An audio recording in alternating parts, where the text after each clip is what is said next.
जब भरद्वाज ऋषि ने याज्ञवल्क्य जी को प्रश्न किया था तो समझे। उस समय भरद्वाज जी ने एक बात कही याज्ञवल्क्य जी से, महाराज एक राम को मैं जानता हूं। कौन से राम? तो उस समय भरद्वाज जी बोले, उन राम को मैं जानता हूं जिनकी धर्म पत्नी का अपहरण रावण ने कर लिया और वो क्रोध में आकर के उन्होंने रावण को मार दिया। अब एक क्षण के लिए सोच कर देखो आप, तो अगर हम ये मान लें जो भरद्वाज जी ने प्रारंभ किया था तो उसके आधार पर तो राम जी की विशेषताएं दिखाई ही नहीं देंगे। एक राम अवधेश कुमारा,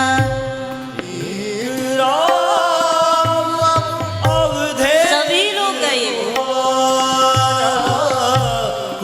एक राम अवधेश कुमारा, एक राम अवधेश कुमारा, तीन कर चरित विदित संसारा, तीन कर चरित विदित संसारा, विदित संसारा,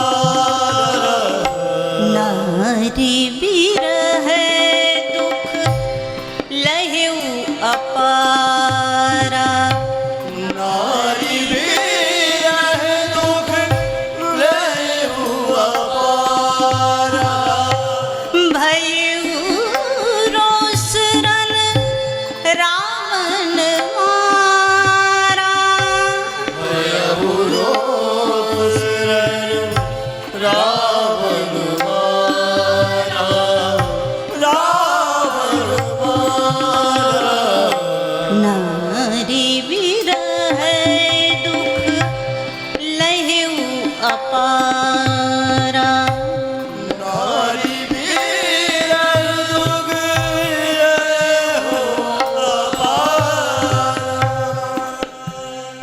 यदि हम लोग बहिरंग दृष्टि से केवल देखेंगे तो उस युद्ध में और इस युद्ध में ज्यादा अंतर नजर नहीं आएगा। द्वापर का महाभारत का युद्ध और रामायण का युद्ध लगभग एक जैसा ही दिखेगा, कारण एक जैसे दिखेंगे। भयउ रोष रन रावण मारा। लेकिन भरद्वाज जी जब ये पूछ रहे हैं उस समय अगर इस चौपाई पर ही ध्यान दें तो क्या लगेगा? एक राम अवधेश कुमारा, तीन कर चरित विदित संसारा।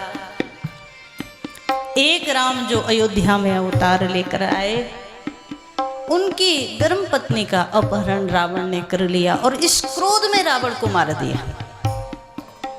तो राम जी में दो चीजें तो विशेष रूप से नजर आई। एक तो राम जी विशेष रूप से कामी नजर आ रहे हैं, दूसरा क्रोध ही नजर आ रहे हैं। क्रोध में रावण को मार दिया। लेकिन क्या सच्चाई यही है? वास्तविकता यही है? अगर इसके मूल में हम लोग देखेंगे तो महाभारत के युद्ध में और इस युद्ध में कुछ समानताएं तो है, पर अंतरंग दृष्टि से रामायण का युद्ध बहुत विशेष है, अद्भुत है। और वो इसी प्रसंग में भगवान ने दर्शन कराया। श्री भगवान के सखा हैं विभीषण। अच्छा, वहां भी एक सखा है। द्वापर में जो युद्ध होने वाला है ना, तो वहां भी एक सखा है। वहां कौन है? वहां अर्जुन है। सखेति मत्वा प्रसभम यदुक्तम, भगवान ने अर्जुन को सखा कहा है। तो वहां भी सखा है और यहां भी सखा है। यहां जब विभीषण आए तो वानरों ने रोक लिया, भगवान के पास तक नहीं पहुंचने दिया। एक वानर आया, सुग्रीव ने पूछा कि क्या बात है, हलचल क्यों हो रही है रामादल में? तो एक वानर ने धीरे से कान में बताया महाराज रावण का भाई मिलने आया है। अब रावण का भाई जब सुना तो सुग्रीव भी एकदम चौंके। भगवान ने देखा कानाफूसी हो रही है, तो भगवान ने धीरे से कहा, सुग्रीव क्या बात है? सुग्रीव ने कहा, महाराज रावण का भाई मिलने आया है। भगवान ने सुग्रीव के मन की इच्छा को जानना चाहा, तो भगवान धीरे से बोले, अच्छा ये बताओ कि रावण का भाई आया है तो तुम्हारे हिसाब से क्या करना चाहिए? अच्छा, राम जी के दल में और रावण के दल में एक अंतर है। रावण को जबरदस्ती कोई परामर्श दे तो भी नहीं मानता, सुनता ही नहीं रावण। रावण की जितनी कथानक आपने सुना होगा, पढ़ा होगा मानस में, रामायण में, माल्यवंत समझाता है, मंदोदरी समझाती है, लेकिन वो किसी की सुनता नहीं। और भगवान के दल में, रामा दल में सबसे बड़ी अच्छी बात यह है कि भगवान सबसे पूछते हैं कि तुम बताओ क्या होना चाहिए। राम जी पूछते, तो सुग्रीव से पूछा कि आप बताइए क्या होना चाहिए। सुग्रीव ने कहा, महाराज मुझे ऐसा लगता है भेद हमार लेन सठ आवा, हमारा भेद लेने के लिए आया है। तो भगवान मुस्कुराए कि अच्छा फिर क्या करना चाहिए। सुग्रीव ने कहा, तो मुझे तो ऐसा लगता है इसे बांध कर बंधन में डाल करके, बंदी बना करके इसे हम रख ले, क्योंकि मायावी है, राक्षस है, और जिससे सीधी सीधी शत्रुता है उसका भाई है।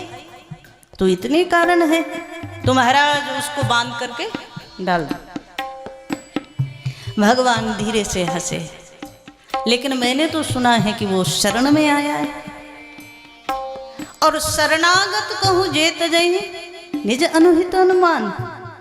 मैं अपना अहित देख करके अपनी शरण में आए हुए शरणागत को छोड़ दूं, त्याग कर दूं, ये मेरे रघुवंश की परंपरा नहीं है भगवान, ये राम का विरध नहीं।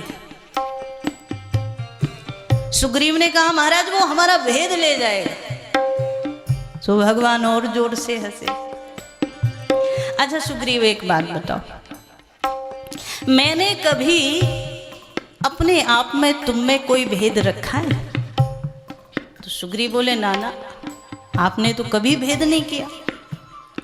तो मुझ में हनुमान में कोई भेद तुमने देखा?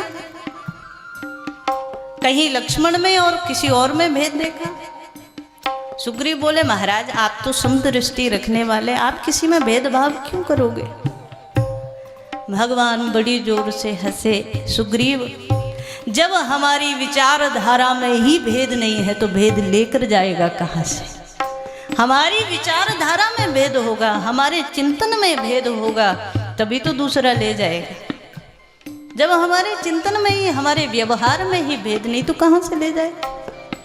भगवान ने कहा, आने दो। और जब भगवान बोले आने दो, अच्छा इस प्रसंग में एक बड़ी प्यारी बात है। निमंत्रण देकर कौन आया था सुग्रीव को? विभीषण जी को निमंत्रण देकर कौन आया? हनुमान जी। लंका में बुला कर आए थे ना कि आप आइए, तो निमंत्रण हनुमान जी देकर आए, और इस सभा में हनुमान जी भी बैठे हैं, पर बोले बिल्कुल भी नहीं, एक शब्द हनुमान जी ने बोले। एक बार कह देते, महाराज मैं जानता हूँ विभीषण को, अच्छा व्यक्ति है, सज्जन है, मैं मिला हूँ, तो कोई समस्या ही नहीं थी, सीधा भगवान बुला लेते। लेकिन हनुमान जी सब सुन रहे हैं पर बोले एक शब्द नहीं। पूरे प्रसंग में आप मानस में पढ़ लेना। अब भाई जो मिला हो, जिसने व्यवहार देखा हो विभीषण का, उसको बोलना चाहिए था, लेकिन हनुमान जी पूरे प्रकरण में मौन। तो किसी संत ने बड़ी प्यारी बात कही। बात यह है, हनुमान जी जितना विभीषण को जानते हैं उससे कहीं ज्यादा भगवान को जानते हैं। हनुमान जी को पता है कि मेरे बोलने से अगर भगवान विभीषण को बुलाएंगे तो भगवान की महत्ता कहाँ रह जाएगी महाराज। मेरे परमात्मा तो स्वयं विभीषण की अंतरात्मा को जानते हैं, विभीषण के मन की बात को जानते हैं, मुझसे ज्यादा जानते। मैं कहूं और भगवान बुलाएं तो भगवान की महत्ता नहीं है। वो शरणागत वत्सल हैं तो वो खुद शरण में आए हुए को शरण में आश्रय दे, तब आनंद आया। पूरे प्रकरण में हनुमान जी मौन रहते, बोले नहीं पूरे प्रकरण में। और जिस समय भगवान बोले कि ठीक है विभीषण को लेकर आओ, तो सबसे पहले अंगद जी और हनुमान जी दौड़े कि विभीषण को लेकर आए। हनुमान जी दौड़ करके गए।